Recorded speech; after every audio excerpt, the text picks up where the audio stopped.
I had been meaning to go to Kharkiv for over a month, but my contacts there kept saying to wait. The war was too intense and they wouldn't be able to meet. Finally, I got an early train on Saturday, 7th of May.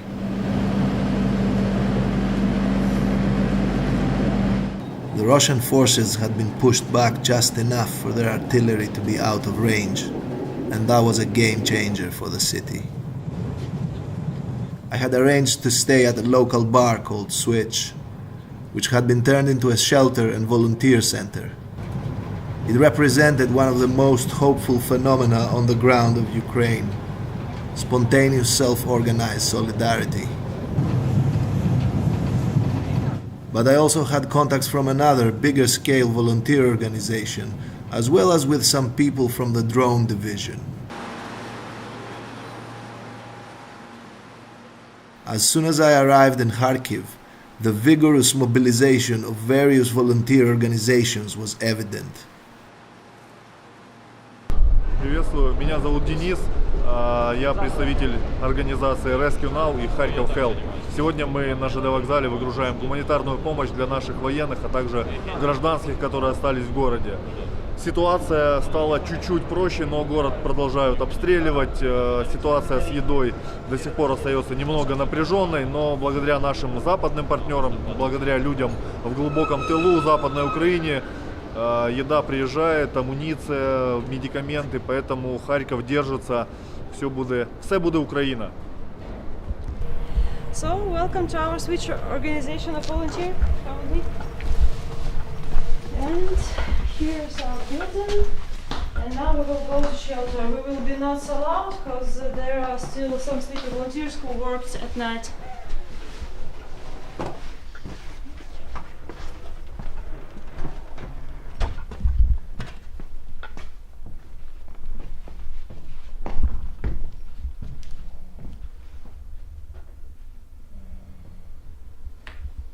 Here is our place where we sleep, where we have a rest, and all of this. We have also cats and other animals. And now we will go to the bar.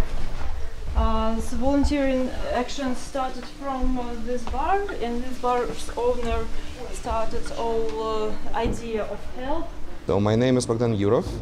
I'm working as solution architect in a company called SoftServe.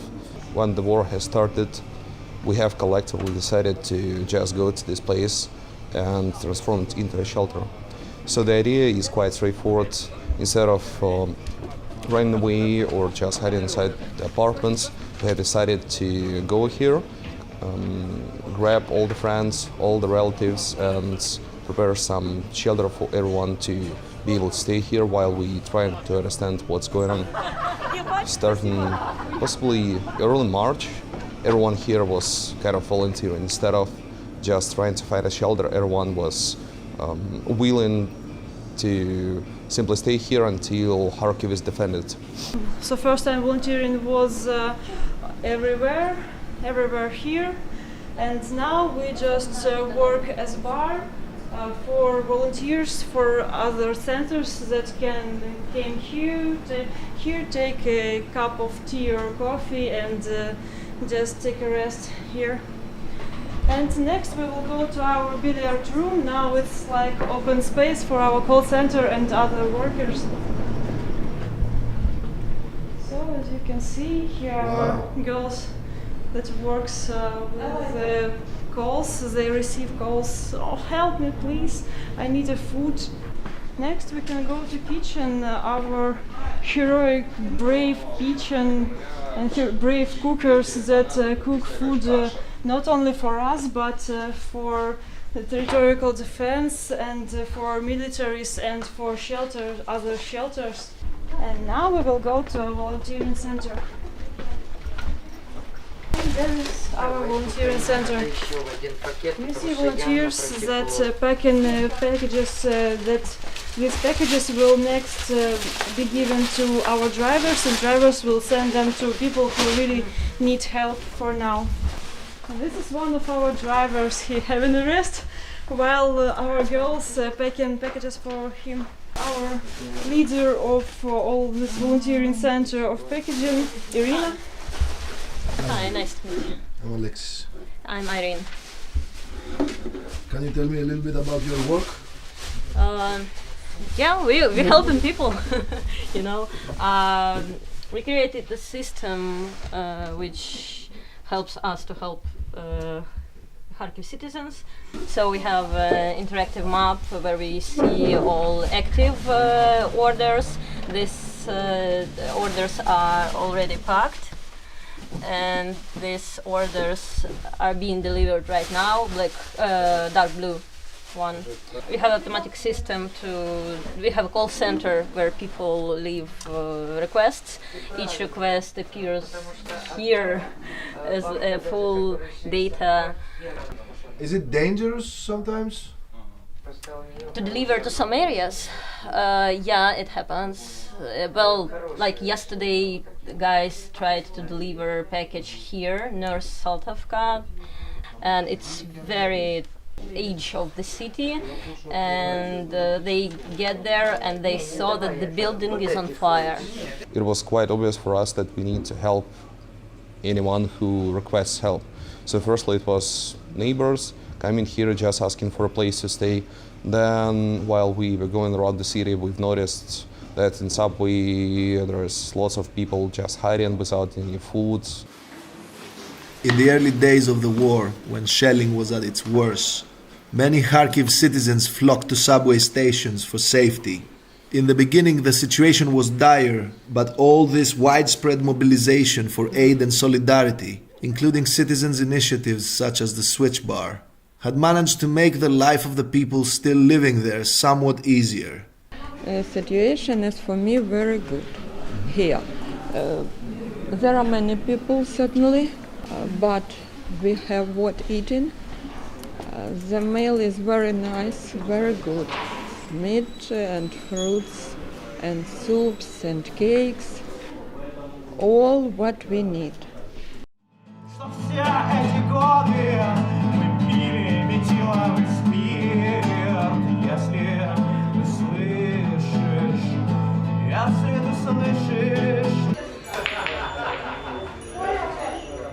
Back at the bar, an interesting situation was unfolding.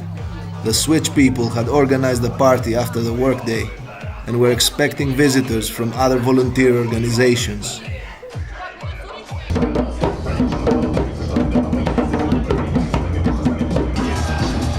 And let me tell you, these folks party as hard as they work.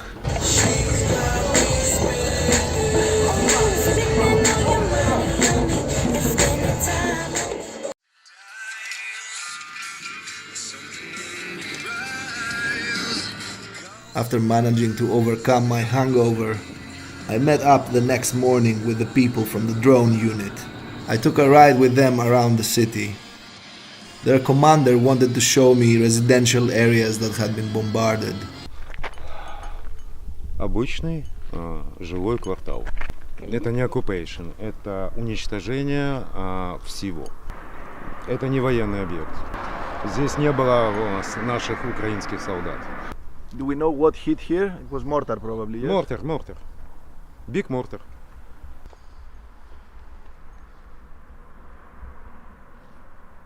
Ракета прилетела с той стороны. Даже не зная, откуда она прилетела, я могу это сказать по веру. На уикенд здесь все машины. Было заставлено машинами покупателей.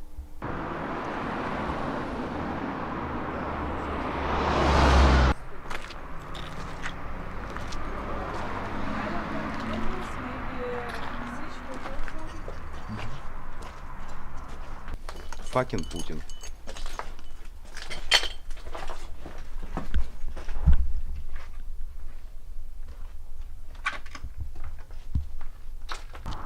Получается, что на третьем этаже у нас был наш личный кабинет. Ниже у нас была столовка. Ниже была переодевалка. Мы очень любим всех учителей и ждем, когда школа это возобновится, и будем мы снова здесь учиться. Я очень жалею, что моей школы нету. Когда я узнала об этом, мне очень стало грустно, и я сразу же захотела в школу. 24 февраля 2022 года. Мы все проснулись в 5 часов утра. Что происходило в городе? Да, была паника. Был шок. Получив отпор первый, россияне немножко отошли, стали в близлежащих населенных пунктах на окраинах Харькова и начали пытаться взять Харьков в кольцо. Продвижение, все это сопровождалось массированными ударами ракетных систем и артиллерии по окраинам города. Это происходило и днем, и ночью, в любое время. Они пытались запугать население и вынудить нас сдаться. Но они делали только нас злее и сильнее. А наши же силы, наоборот, мешали им окружить город, строили эшелонированную оборону. После этого, вернее, вот промежуток делаем, и война превратилась в войну артиллерии. И на первый план вышло технологическое преимущество.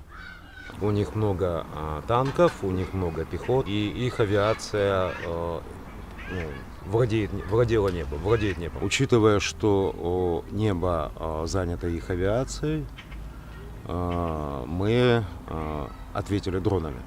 В тактическом звене, на тактических дистанциях мы проводим разведку, выявляем их цели, артиллерию, танки, позиции, даем координаты артиллеристам, и они это уничтожают. В итоге, через несколько недель такой работы, активной и постоянной, россияне начали отступать.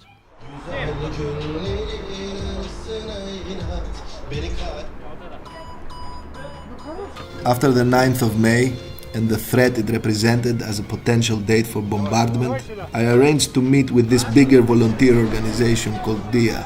It was based in a repurposed hotel and had more than 100 volunteers working in it. I was gonna catch a ride with them as they would make their deliveries.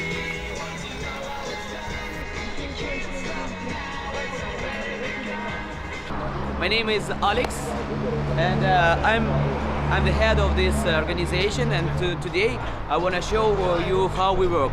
This is part of our team. Now we are unloading the car from Red Cross, and let's go. I will show you how we work. Here we have a lot of rooms with different foods, goods. This is the chill zone with tea, coffee, so this is our vegetable. This is our vegetable room, and here we are making packages, and this is hygienic room. Shampoos, pastas, and toothpaste, so on. This is our napkins, toilet paper, our pharmacy. It's our pharmacy, and three workers is trying to sort all the humanitarian here. This is our call center. Here we receive the calls, messages, and we are making long Excel files. These are our packages. Here we have the room for children food. So here is the Red Cross room for Red Cross humanitarian. This is our pet room. A lot of food, different for big dogs, for small dogs, even pharmacy and drugs for dogs. Kharkiv is becoming a bit more safe. The Russian artillery is out of range now. So yes. Are people returning to Kharkiv? All the people were waiting for the 9th of May because we were expected a lot of bombing. That's why I guess just now people will return to Kharkiv.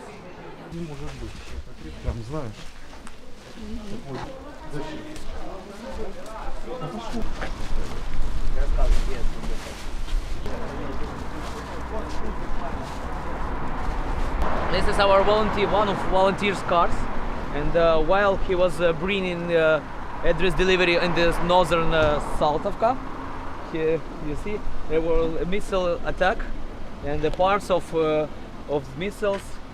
They damaged the car, but fortunately with the driver everything is okay. He was trying to save himself with damages wheels, you know. Where are we going now? Which neighborhood are we going to? Now we go to one of the dangerous place in Kharkiv, in Saltivka.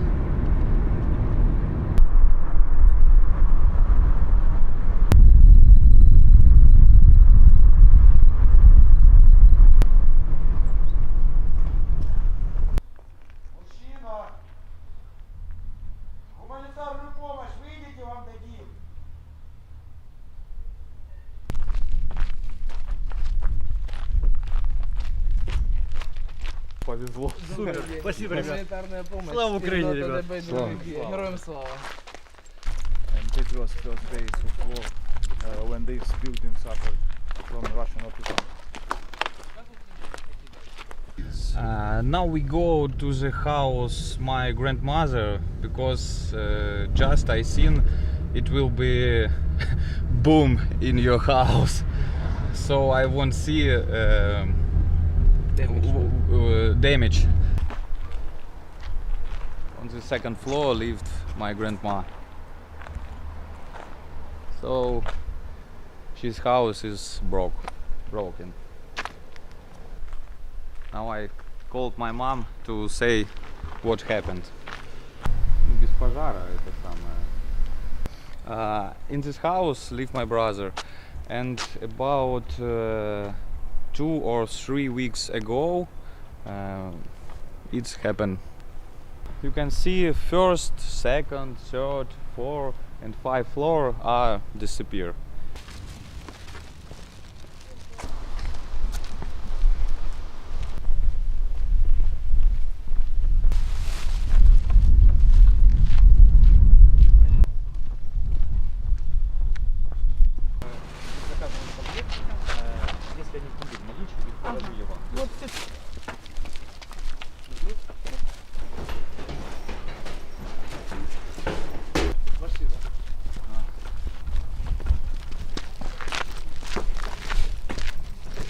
Спасибо большое. Все, храни вас Бог.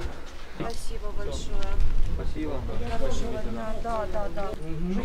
Большое вам спасибо. Дай вам Хорошего дня. здоровья. Вы выручаете. Спасибо большое. Спасибо вам огромное, преогромное. Спасибо, Спасибо большое. Спасибо большое. Дай Бог вам здоровья, мирного неба над головой. Здоровья вам всем. Спасибо, милый. Все хорошо будет. Здоровья вам, милый. И вашим Спасибо. семьям, чтобы детки Не все были нервничайте, здоровы. скоро все будет уже хорошо, будете Да. по базарам ходить, А мы гулять, верим в это, и так- все, да, и все будет, так что да. Спасибо, милый. Спасибо.